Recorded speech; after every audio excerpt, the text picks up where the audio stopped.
Salve, salve galerinha linda, tudo bem com vocês? Chegamos nessa aulinha para falar sobre o coeficiente de solubilidade. Algo muito importante no nosso primeiro passinho dentro das soluções, ok? Então nós vamos estudar o que é o coeficiente de solubilidade, a classificação das soluções e na sequência vamos fazendo todas as continhas pertinentes ao cálculo de soluções. Mas sem mais delongas, vamos direto. O que é o coeficiente de solubilidade? Bom, primeiro, o que é solubilidade? É a quantidade máxima, e aqui eu tenho pontos importantes. Quantidade máxima que um solvente é capaz de dissolver de um determinado soluto em uma determinada temperatura. Ok? Então o que eu tenho? Eu tenho uma quantidade máxima numa relação de solvente e soluto a uma determinada temperatura. Ok? Então é importante para nós aqui o quê? Determinar a quantidade, que é o que diz o coeficiente. Então o coeficiente ele indica para nós o quanto, certo? O quanto eu vou conseguir colocar até chegar no máximo de um solvente para ele dissolver um soluto. Então é o quanto de soluto eu consigo colocar nesse solvente, beleza? Para entender isso, eu coloquei um gráfico para gente. Um gráfico para a gente entender que é aparentemente inofensivo, bonitinho, certo? Mas dependendo do que a gente perguntar sobre ele, ele dá um pouquinho de trabalho e ele é riquíssimo em informações para nós. Vamos lá. Primeira informação. O que eu tenho no meu eixo Y? CS. CS, coeficiente de solubilidade, para a gente não precisar escrever cada vez. Lembrando que isso daqui também pode ser chamado de limite de solubilidade. Então, o coeficiente de solubilidade ou limite de solubilidade são sinônimos para nós aqui. Vamos chamar de coeficiente, que é como a maioria dos materiais trazem. Então, CS, o coeficiente de solubilidade, mas ele tem uma unidade importante, que está escrito aqui, ó, gramas por 100 gramas de água. Talvez esteja difícil de ver aí, eu vou colocar aqui, ó. Então, a unidade do nosso coeficiente de solubilidade é gramas por 100 gramas de água.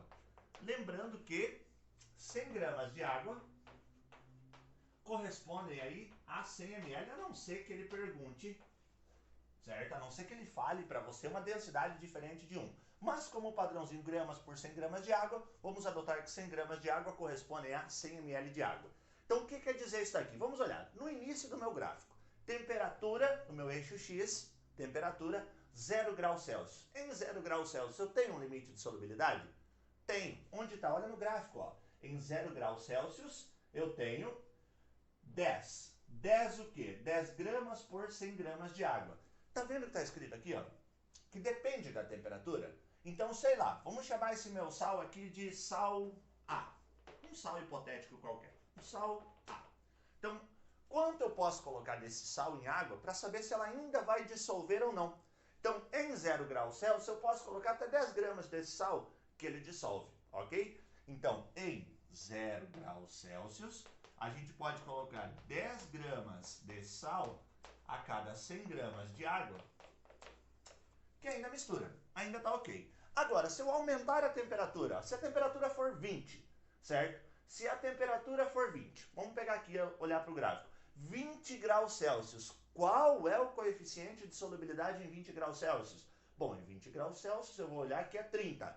30 o quê? 30 batata? Não, 30 gramas por 100 gramas de água. Então, se eu olhar em 20 graus Celsius, o meu coeficiente de solubilidade, ele passa a ser 30 gramas por 100 gramas de água. O que isso quer dizer? Tirei a informação do gráfico.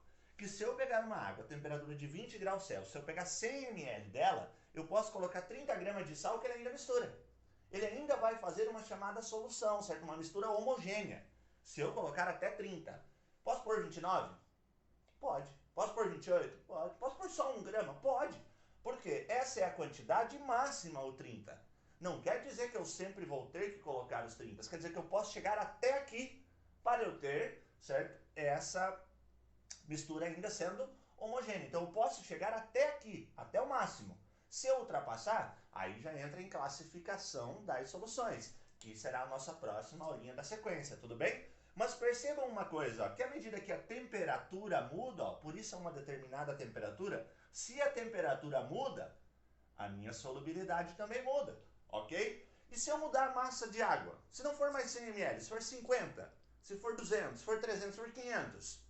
Esse é o assunto da nossa próxima aula, quando a gente muda não só a temperatura, mas a gente altera também a quantidade de água. Beleza? Eu espero ter ajudado vocês até aqui e até a próxima aula.